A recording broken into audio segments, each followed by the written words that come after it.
What have you learned since we talked to you a few moments ago? Dan, I've been on the scene for a little while now at the Hornbrook Estates Apartments. That's where this fire is going on. You can really feel the heat, how high these flames are. I can feel the heat all the way just over here, but taking a look as well, you can see they are dumping tons of water on this apartment complex. So far, what I'm looking at, it's just one building that is caught on fire, but you can see that those flames are still going right now. We've got a lot of fire departments on scene. We got a lot of trucks from Evansville Fire Department on scene right now, as well as ambulances. Not sure at this time about details in terms of if anybody has been hurt or not. We're hearing the building has possibly been evacuated. I still need to get that officially confirmed though.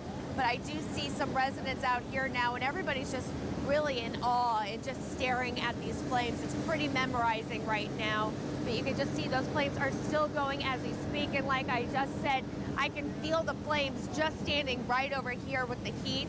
We'll keep you updated on what we learned so far. So for now, I'll go ahead and send it back to you. Hillary Simon is at police headquarters in Jasper. She's been speaking with the sergeant in charge of the investigation about what happened. Hillary? Well, Aaron, it's really just like the saying we always hear, if you see something, say something. And luckily, that person that saw two people being suspicious and walking through backyards, he called 911. And because of that, when officers arrived on scene, one of them found a 6-month-old baby inside a car that was not running. The baby was crying and was freezing cold. But luckily, that baby is okay. But I've got the sergeant with me with the Jasper Police Department who's helped running this case. Now, I'm sure that's the last thing that officer thought he would find in that car. Yeah, I mean, he didn't expect to find the little baby in that car at all. And thankfully, he went to that car first and checked to make sure there was nobody in it, or trying to make sure there was nobody in it, getting a plate number off of it and stuff like that. And he found that baby in the car that wasn't running. Now, both officers arrived on scene. That's pretty usual, you said, for them to split up for this kind of situation. Yeah. Upon the officers arriving, they split up. The others, since it was reported that people were on foot, the other officers split up to try and contain the people that were on foot. And one of the officers went to the car to check the car to try and get a plate number, that kind of thing, and look inside the car, and that's when he found the baby.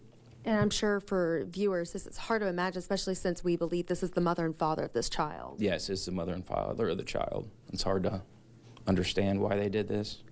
And thinking about how cold it was outside, if you guys hadn't gotten there within minutes, or if that caller didn't call in time, the unimaginable could have happened. Yeah, and that's another big thing is we're thankful that the caller called us and we can go out and check on it, because who knows how long the child would have sat in that freezing car. Absolutely. And right now we know that we have an 18-year-old that is currently in jail, the mother of this baby, and that is Justice Mundy. She's facing charges of neglect of a dependent and resisting law enforcement. Police are still looking for the baby's father, though, and they don't want to release his name just yet because they do have they're working on getting that warrant out for his arrest. But that's where they are in this investigation as we speak. Live in Du Bois County, Hillary Simon, 14 News. It's estimated that more than 400 people are homeless in Evansville. That's according to Aurora, an organization that works to prevent it and end homelessness in our community. The group put on its first overnight homeless simulation last night, and Hillary Simon participated. She turned in her phone, her wallet and purse, and all the luxuries many of us take for granted. Hillary spent the evening looking for food and a place to sleep. And Hillary, those are some of the basics a lot of us don't even think about. Was it easy to find something to eat and a place to stay? Well, Aaron, I have to say it was actually it wasn't as hard as I thought to find a meal. They have a lot of options here in Evansville for people to get meals, but it was more just finding some necessities of where I was going to sleep.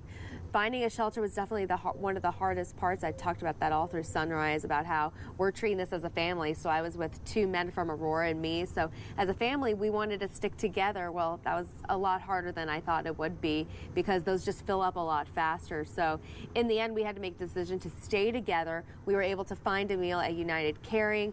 And then after, it was finding what do we need to stay the night. So actually, I got a bag of goodies here that I was able to get from United Caring. So they were able to give me some just like basic hygiene stuff, like lotion. I have a toothbrush. $1 was the only thing I was allowed to have the whole time. And we have some socks here. But the biggest thing that was the hardest to find was a blanket. And we were able to go to a church, and they were able to give us this. It's basically a piece of cloth. And, you know, I would have said 12 hours before this that this is a little itchy, but it actually was one of my best friends tonight, and I honestly don't know what I would have done without it. It's definitely been an eye-opening experience. I have seen how also close the homeless community is. Like I shared back in my last live shot, I talked about how another homeless person gave me 2 bus tokens. I didn't even realize at the time they were homeless. I thought they worked at the shelter. They were trying to help me out to get across the city to go get some food. So it's just been also a lot of community members are very helpful. We actually had a Vandenberg County Sheriff deputy who gave us a ride to the homeless shelter because it started raining a little bit, and he even told us that if he's like, do you need a meal? I'll go through the drive-thru. I mean, it's those little things I didn't expect. I really thought I was going to be on my own, but people are very willing to answer my questions when I asked, where is blah, blah, blah, how do you get here? So, but I mean, being on the side of the streets now, it definitely gives me a whole different outlook on the homeless problem here in Evansville, which is definitely a problem. Hillary, I'm wondering, you were able to get that meal, you said, fairly easily. Were there a lot of people there in a given night trying to get food as well? Absolutely. There were quite a few. The whole room was packed at United Caring. And something interesting to note, I saw a family that was sitting next to me. I asked the 2 guys from Aurora, and I said, do you think they don't have a place to stay tonight, or do you think they just need a meal? And they said it could be either. A lot of people here, they just need a meal. Some of them are residents there for right now. So a lot of different situations. Just because someone is quote unquote homeless doesn't mean, you know, they don't have a place to sleep at night. They might be sleeping in another friend's house or something like that. But that room was definitely packed with people who were hungry, that's for sure. And I know, Hillary, you'll get to go home and get some sleep and take a shower, but we need to keep in mind that there's so many others who won't have that opportunity today. And Aurora, the group that you're working with, is looking for donations and volunteers. So if folks are interested, I'm sure they would love to have the help. Hillary, really quickly, I'm just wondering if you can tell us what else you'll be telling about the experience. I know there's more coverage to come. Yeah, I'm going to share a lot more of my experiences, like some of those little stories I was telling you about. I'm going to share more of those in the 10 o'clock evening show tonight, and just really giving you a perspective. I'm not trying to be the story. I just want to let people know of what it's like to spend a night on the streets and figure out the basic things that I've always taken for granted, a meal, a blanket, how hard it is to find those things. And also people who, as much as they want to help you, they also feel hesitant as well, especially when they saw 2 men and a woman.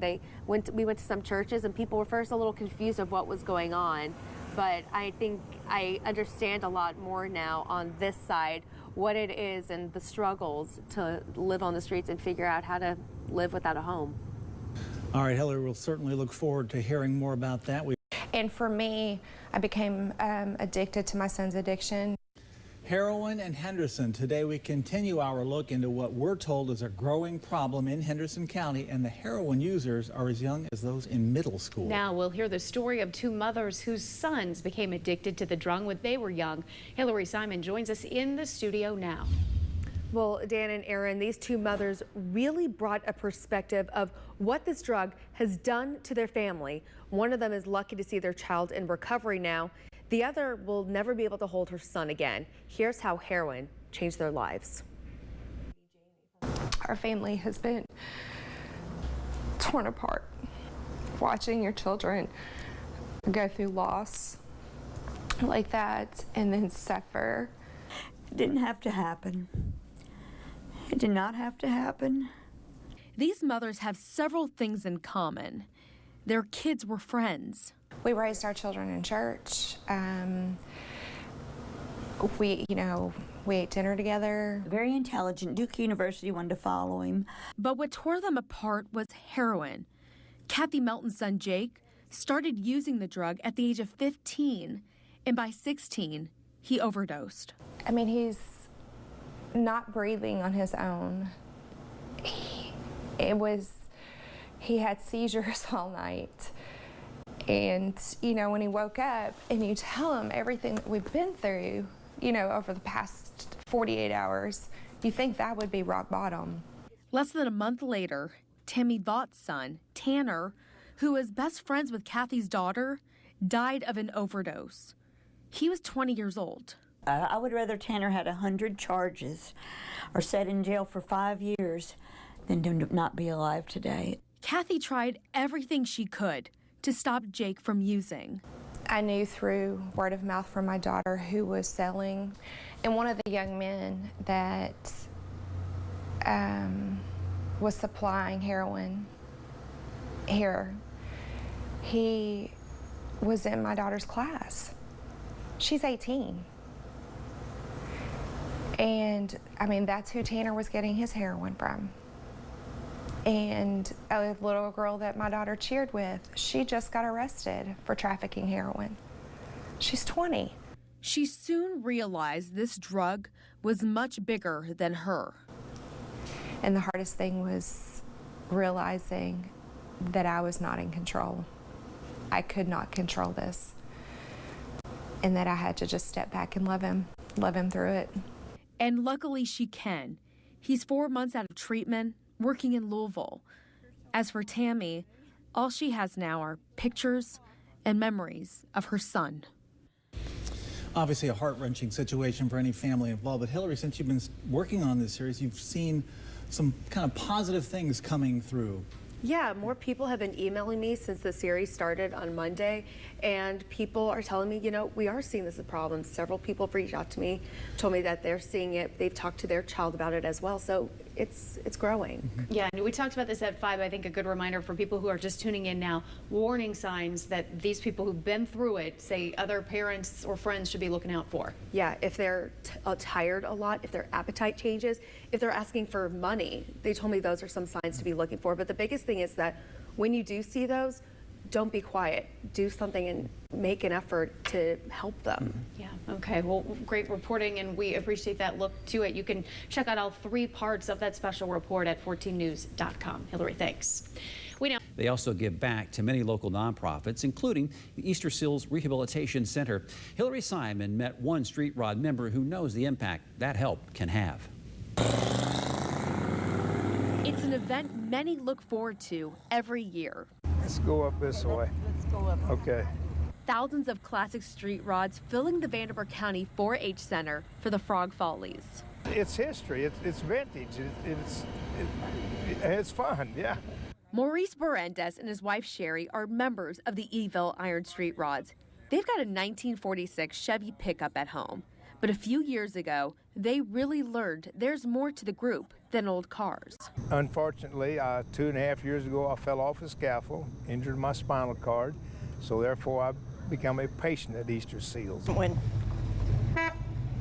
the therapist said something about walking one day, oh my, we both cried.